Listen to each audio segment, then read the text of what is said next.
Why did Shakespeare only write in pen? He couldn't decide which type of pencil to use. A to be or not to be. And it goes a little something like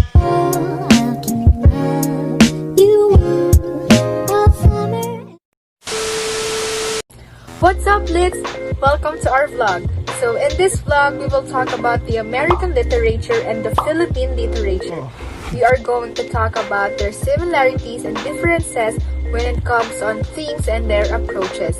Let's begin first with being familiar about the history of the American literature. American literature begins with the arrival of English-speaking Europeans on what would become the United States. At first, American literature was naturally a colonial literature by authors who were Englishmen and who thought and wrote as such. In America in the early years of 18th century, most of the writers such as Cotton Mather carried on older traditions. Oh, hey there, Marty. Can you say something about what happened after the American Revolution? Of course, Carla. After the Revolution and increasingly after the War of 1812, American writers were exhorted to produce literature that was truly native. If in response, four authors of very respectable stature appeared: William Cullen Bryant, Washington Irving, James Fenimore Cooper, and Edgar Allan Poe created a great half-century literary development. How about you, Carla? Do you know in what way the Civil War affects the American literature? Absolutely, Janelle. The authors who began to come to prominence in the 1830s and were active until about the end of the Civil War, the humorists, the classic New Englanders. Herman Melville and Walt Whitman and others did their work in a new spirit, and their achievements were of a new sort. Like the Revolution and the election of Andrew Jackson, the Civil War was a turning point in U.S. history and the beginning of new ways of living. Industry became increasingly important. Factories rose and cities grew, and the agrarian preeminence declined. The frontier, which before had always been an important factor in the economic scheme, moved steadily westward and toward the end of the 19th century vanished. The rise of modern America was accompanied naturally by important mutations in literature. To add important in drama, poetry, fiction, and criticism shaped in the years before, during and after World War I. The eventful period that followed the war left its imprint upon books of all kinds. Literary forms of the period were extraordinary, varied, and in drama, poetry, and fiction, the leading authors tended toward radical technical experiments. Oh, come on guys, enough with the history. Let's move on into knowing the person behind the literary piece that the American literature has. First is Stephen King, whose famous works are Carrie of 1974, The Dark Tower series, and The Institute of 2019. Second is Mark Twain, whose famous works are The Innocents Abroad of 1869, Roughing It at 1872, The Adventures of Tom Sawyer at 1876, Life of Mississippi at 1883, and Adventures of Huckleberry Finn of 1885. Original like Toni Morrison, J.D. Salinger, Truman Capote, William Faulkner, Scott Fitzgerald, Herman Melville, and John Steinbeck. Wow, thank you for sharing, Marty. That is absolutely correct. Now let's proceed now on discussing the significance of American literature. American literature reveals the culture and history of the United States. Studying American literature in other countries offers foreigners the ability to better appreciate the great writers of American culture, history, and wonderful works. Now, after being familiar with the American literature, let's proceed on knowing what's ours. Marty, can you help me introduce the Philippine literature? No problem, Carla. the Philippine literature evolved tremendously before the Spanish colonization.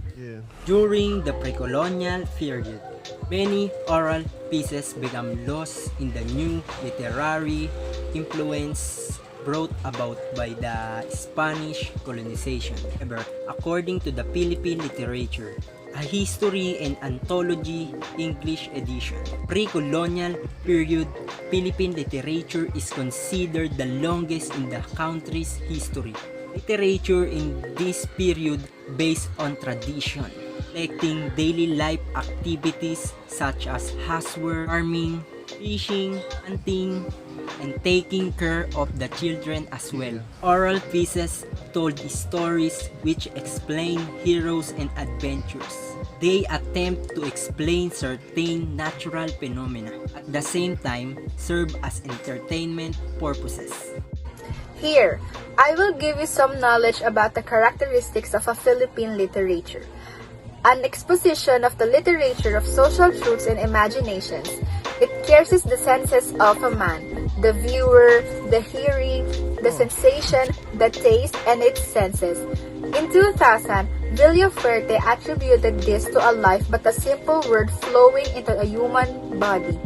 The literature has its own existence because it has its own throbbing and hot blood flowing into the arteries and the nena of every creature and the whole society. In this case, the Filipinos and their society. Here are the famous authors with their notable works.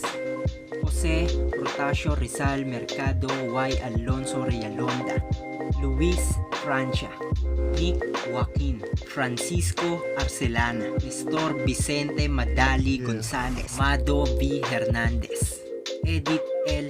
Chempo, and Jose Garcia Villa. Also, pre-colonial literature showed certain elements that linked the Filipino culture to other Southeast Asian countries. This period of Philippine literature of history represented the ethos of the people before the arrival of the huge cultural influence of literature as cultural tradition, rather than a form of art that had a particular set of decorum. On the other hand, pre-Hispanic Philippine literature was epics passed on from generation to generation, originally through an oral tradition. However, wealthy families, mostly in Mindanao, were able to keep transcribed copies of these epics as family heirlooms. One such was Darangen, an epic of Maranaos. Those are the authors in the Philippines. Now let's discuss the significance of Philippine literature. Enables the individual to learn about where they come from and how the various cultures influenced by the past events. It was significant because every poem we read, we learn about how they live, how they struggle, their stories, and their messages. And it allows us to understand our culture, to reflect on our history, and it enables us to travel to various places with the use of our imagination.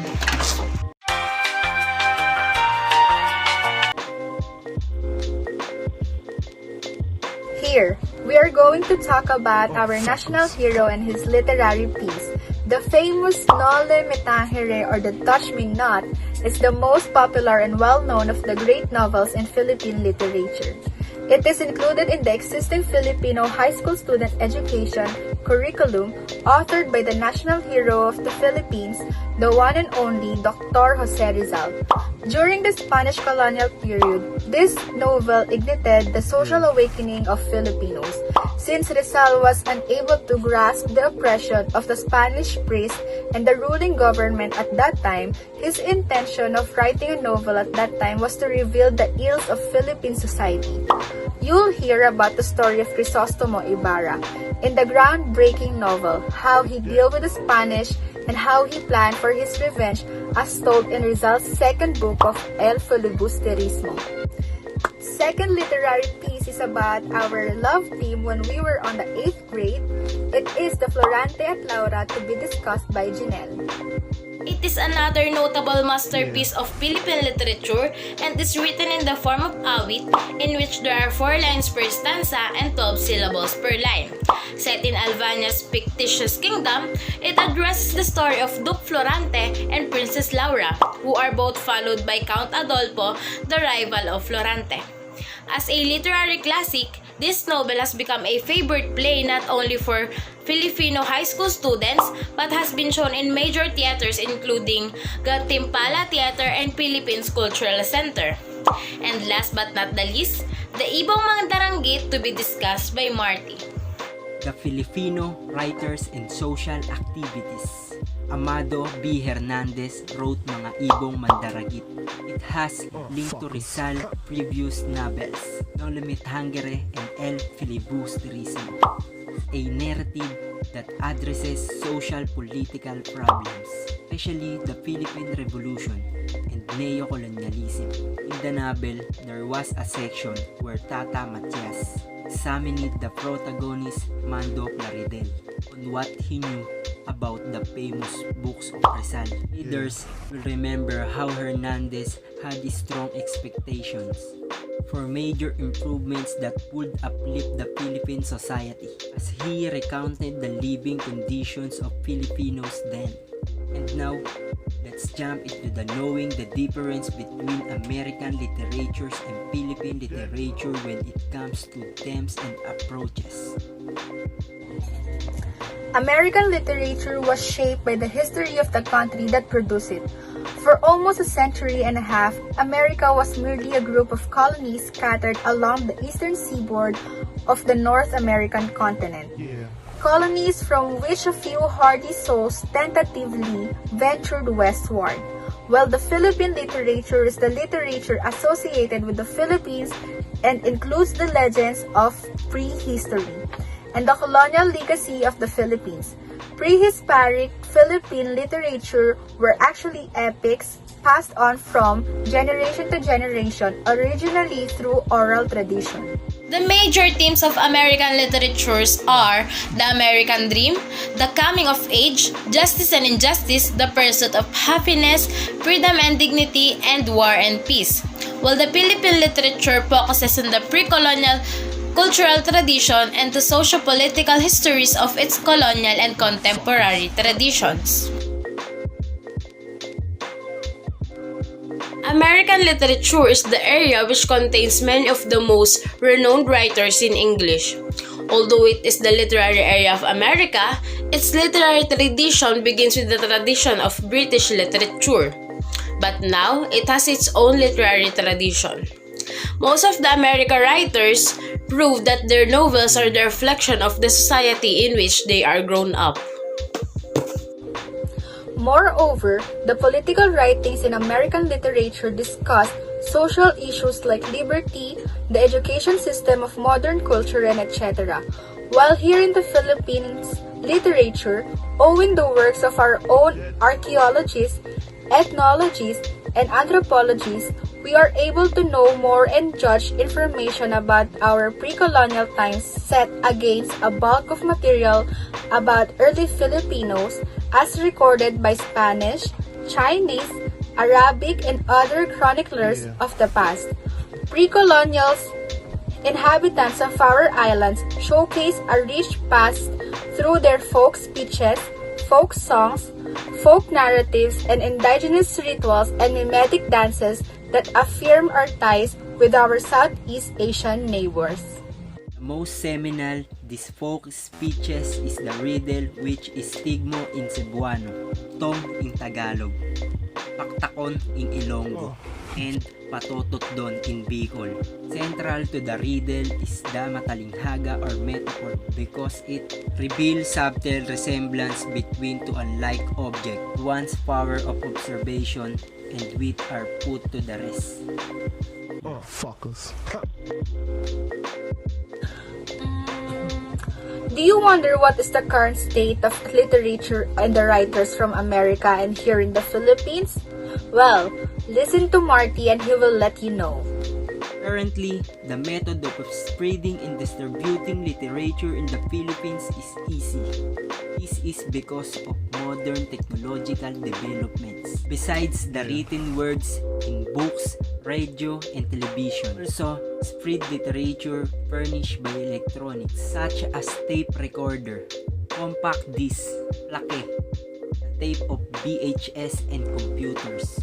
Due to the internet, getting literary information was easy and convenient. This is an instrument for Filipino readers with an appreciation and pride in their origin, culture, and history. And as for American literature, it has become vast and varied in terms of topic, mode, and purposes after World War II. Currently, there is no consensus about how to divide last 8 years into period or movements, and perhaps more time must pass before researchers can make these determinations. Being said, since 1939, there have been a number of notable authors whose work can already be considered classic and who are likely to be consecrated. That is it for today, Lids. Hope you learned something. Thank you so much for watching and see you soon.